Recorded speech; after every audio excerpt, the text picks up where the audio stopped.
guys, Hi everyone, welcome back to our channel. I am Michelle, and I am Anele. and on today's video we have a little story time. Yeah, we promised it last time. That we promised last we delivered. time when we were sharing our wedding video, Yeah, which is about our wedding photographer situation. But as always, I'd love to thank you guys for watching our channel, for the support. Truly appreciate it, and let's get into it. Absolutely. Yeah, it's not the best of stories. Yeah, It's a very disappointing one, actually. Unfortunately, Yeah, but since we're sharing a lot of tips for couples and also sharing our experiences, perhaps someone might learn a thing or two from our video, and whether they are a service provider or will be someone receiving a service, especially in relation to weddings. Yeah. So all right, I'll tell the story then. I'll chime in because he remembers it a lot clearer than I do. Yeah. All right. So what happened was, we decided that before we get wedding pictures, we want to start off with engagement pictures. Engagement shoots. So while we were planning our wedding, we decided to go for an engagement shoot. Nice location, free entry. For those who know it, in Johannesburg, there's a place called Zoo Lake. Really used to be a beautiful place. I don't know now. Haven't been there. It's been a while, but I haven't been there since then, eh? No, wait. Okay, I have for like work functions and things. Oh, all right. Still a beautiful place. Yeah. So it's right opposite Johannesburg Zoo. Yeah. Near Rosebank, really. So it's in a very nice area. Yeah. But anyway, so we decided we're gonna have a photo shoot there of wedding engagement. We dressed up. We had a really nice African attires that we decided to wear, and we were ready dressed for the occasion. Now we didn't have a photographer, but Michelle had a friend who was nice enough to refer a family member of theirs, and very close friend. So this was before the photo shoot. We didn't find the photographer on the day of the shoot. Yeah. Just a little backtrack. So we had done a little research. We started researching, and a friend of mine had, I think we were just speaking, had told me about a family relative of theirs who was a photographer who she thought was really good, and who could help us out. And we were really keen to support Black business. You know what it is. Absolutely. We wanted Black vendors for our wedding. So because that's how we roll, isn't it? We support our own. And so we're very excited about this. A lot of the interaction was happening between Michelle and the guy. So I was really peripheral in that regard, because it was Michelle's friend. But they spoke, they arranged for the day. That was the day we were expected to meet him. And I think we made payment as well. We sent a deposit that he wished to have. Sent the money, waited for him at Zoo Lake. We got there early. Now when we got there early, it was because we wanted to check the place out and find some spots. Where we want to shoot, the feel, everything. So we got there early, probably an hour early, because we're using public transport as well. So we didn't want any problems. Got there really early, started taking our own mock pictures with our phones. And we're so excited and being all romantic and cozy there. But anyway, imagining the wedding day. And we waited. Then we realized, look, it's now like 5 minutes after the time the guy said you should be here. So I think they text, and he replies saying he's running a bit late. Sorry about that. He's on his way. He'll be there in no time. Sorry about that. I think and then we went on, and then I think 5 minutes later he said he would be there in 15 minutes. He was held up, something like that, But time kept extending. But we weren't too bothered, because we were having a good time, but we were noticing it was getting a bit late because we had come back from work. Public transport. So this wasn't supposed to be a time consuming thing, and we didn't want to rush through the photos. Yeah. So now we're starting to notice, okay, it's getting a bit late. It was evening. So we're starting to worry about sunset. But yeah, well, he told us he'll be here 15 minutes time. So we waited. Oh, that time passed. And Michelle started texting. No replies now. And 30 minutes, probably an hour in. Yeah. No replies. I think we called. Yeah, and then she called. No answer. Hey guys, we couldn't believe this was happening. Yeah, it was the last thing we expected, We were a bit concerned because it was just like, this person was coming, so what happened? We're now getting worried, like, did they encounter something? What was the issue? Like, Yeah. Because, people just do crazy things on the road. So we're now just worried, wondering what's happening, what's going on. Yeah. We tried calling again repeatedly, and nothing. We didn't get anything. Yeah. And we got back on the taxi. All sad and angry but concerned, because we didn't want to be angry. Emotions. It was just like, but it was getting late. Yeah.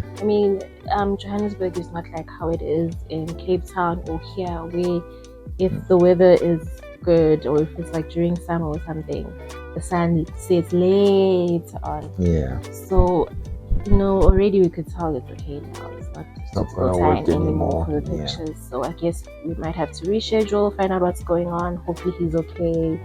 And if he's okay, what happened? You stood us up. Like, what's going on?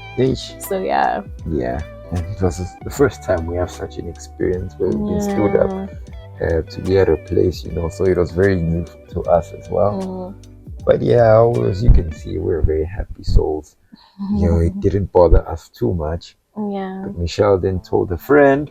Yeah. And then when we got home, the friend tells us that no, they spoke to the person, says he was in some sort of accident or what, but they'll tell us more detail later on when they have more detail themselves. All right, and then I think the day ended. The next day, the friend comes back to us. The friend was pretty honest, actually, and tells us that no, this was really uncharacteristic of him. She doesn't know what happened to the guy, and he still hasn't contacted you guys. We're like, nope, no contact. So the friend was like, no, she's gonna get on top of this, find out what's going on. And then I think the friend spoke to the guy. Then the guy started texting Michelle, now starting to apologize, some sort of story. I don't even remember the story. Yeah, neither do I. It's just like, it was just, when someone is concocting something that makes no sense at all. It was just a load of nonsense, really. And then getting the refund, because I proceeded to ask him about the refund and like us getting our money back.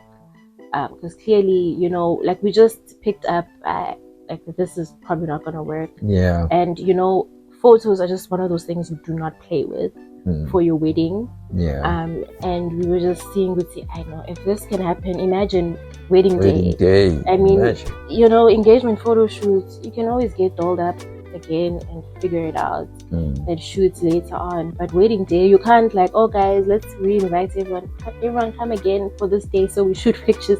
You can't do that. Yeah. So we just spoke together and we decided, we're gonna have to find someone else. Yeah. And let's just get our refund and and leave this guy and bounce and on to the next photographer who's more reliable. So but he wasn't gonna go down without a fight. He tried to offer us some specials, some discounts. I think he offered even to take them for free, engagement pictures for free, and all those kind of things. And then the refund, I think the deposit we put would go for towards for the photos for the wedding. Yeah. And we're like, nah, man, we can't go through this again. Yeah, thank you for this, but please just send us back the money. It's all right, And then he said, yes, he will. Then a day passed. 2 days passed. Then Michelle asked again. Guy says yes, he will, and more stories, Yeah, it was just that he's busy. It's this. It's that. Yeah. So many things. He's got to shoot. He's got this. He's doing this. run around. You know how it is. You know the vibes. When people don't want to give you back your money. Yeah. And then Michelle, I think Michelle rated him. No, that was before.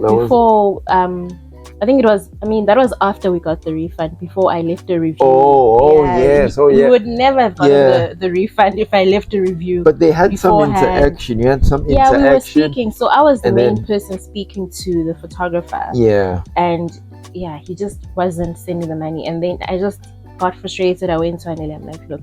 Yeah. I think you need to speak to this guy because he's not hearing me out. And then Anele got involved. Yeah. And then that, I guess, got him to actually finally send our refund, and he accused me of being rude and all sorts of things. Yeah, telling me that my fiance was very rude and very inconsiderate. And I tell him, I'm like, but how can you accuse her of being inconsiderate and rude when you stood us up? And he told me the stories as well, and I'm like, nah, but you've been promising to send the money. And he was like, no, it's fine, he'll send the money, but if we want to use his services again, we must remember that he won't the discount that he had offered won't be there anymore and whatnot. And I'm like, imagine the nerve of this guy, you know. But yeah, that's how it ended. And then we moved on with life, and then a week later I left the review because it was just very frustrating.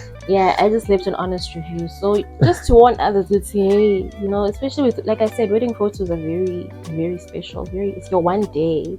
You need someone who's on the ball. So I just left a review, which he wasn't happy about because it was an honest review about what happened. And and then all of a sudden he became a really good communicator, isn't it? Popped up, very angry about this review. It wasn't anything malicious. It was just literally what happened, honest. Being like, be wary. Literally, that's what it was. And he wasn't happy. And but eventually that was the end of it. He even told us that he has celebrities that he does shoots for, you know, telling us all of that. And I remember telling him that if you're standing up your celebrities as well, you're in trouble, you know. Obviously you wouldn't do that. It's just really like unfair, and just the reality. I don't know why he thought it was okay. You know, as a business, it's important to treat your customers with respect. And even if you couldn't make it to communicate efficiently, you know, within time, you know, instead of telling us 10 minutes, 15 minutes away. It's like you were just spinning some story, and then maybe something better came along. We don't know what happened. We have no idea. But that was the end of it with him, and really disappointing. So and then we decided, no, you know what, we're gonna go for someone who's good. We've never heard of them before, but we started doing our research. And while I was doing, because I was the main one doing all this research, there's an ad that popped up on Facebook, for a photographer, and they had a really nice special. So I clicked into the ad, I inquired, looked at their website. Their work looked really good, photos looked really amazing, and we then even got a meeting with him. He set up like a first meeting just to see if, you know, we'd have a good relationship. And that meeting, we're just introducing ourselves. He was telling us about himself and his business work. And he was finding out about us as a couple, the kind of photos we want. Very professional from the get-go. And then we had the engagement shoot. It was really remarkable. Look, we have to share the guy's name. The guy's name was Elkan Butler. Really, really incredible pictures. Elkan was great. You'll put the link or the description, the name of I'll put his name in. I'll put his name in, and a few of the photos that we really loved will just pop up on the screen. But even when it rained that day, so we went to Zulek again to still have our photos dressed up the same. Even when it rained, like literally our favorite photo, you'll see it now. It was raining, and he caught this moment of us while we were like, you know, like I was still getting comfortable with the pose. I'm not even sure what we were discussing, but it was like such a beautiful raw moment of like our love, and like how, you know, like enamored we were with each other, and it's like he just had the knack for it. Like even with the pictures he took, it was just like, oh yeah. And to this day, it's like literally one of my favorite photos. I look at it and I'm like, oh, this photo captured beautifully with the rain falling and like in the moment, and it was amazing. Yeah, amazing. And he also took our wedding pictures, which were also really good, you know, and the video that we shared the other day as well. That was him. Yeah, he was incredible. We didn't set up this video to plug or to advertise him, but he was really remarkable. We can't sing his praises enough. He very professional, very thorough in everything he does, very good at communicating, you know. You don't have to run around, and he's the one, he'd call you and you know, whatever. On time, super early. He was super early for our wedding day, unlike you know. And so basically, guys, what's important with this video, we just want to remind you guys that hey, your wedding day is a very special day. You need proper people. They might charge a lot higher than what you would get from someone who is a family member or a friend, you know. But it's we discourage utilizing family members or friends, really, especially with big things like this. It doesn't work well. It's hard to put those boundaries up. I'm really thankful that my friend wasn't blurred by the relation to this photographer, and she saw the situation for what it was, and it didn't affect our friendship, and we're still very good close friends to this day. But that's not the norm, because usually when you decide to use a family friend or a connection of a friend, things can get very messy, very tricky. Friendships, relationships are lost, broken. I just don't think it's worth the hassle. And we're not talking bad about black businesses, but guys, we need to do better. We do need to do better. It's definitely not a reflection of all black businesses, but it's just highlighting how just because you're a black business doesn't mean like you don't take care of your business, or you don't step up, or you know. And also, we weren't trying to take advantage of him as well. You must pay black businesses their due. Like the lady who did my wedding dress, I didn't ask for discounts just because she's a black business. Worked very well professionally. So the respect needs to be mutual. Basically, it needs to be a mutual relationship with respect. And let's just do better. Let's do great, please. All right, guys. I think that's all from us today. Hopefully you enjoyed this video, and hopefully there are things that you picked up, and things maybe you might have experiences that you'd like to share with us as well. Please share with us, and also share the video with others. Make sure you like and subscribe if you haven't. And then we'll see you in the next video. Bye.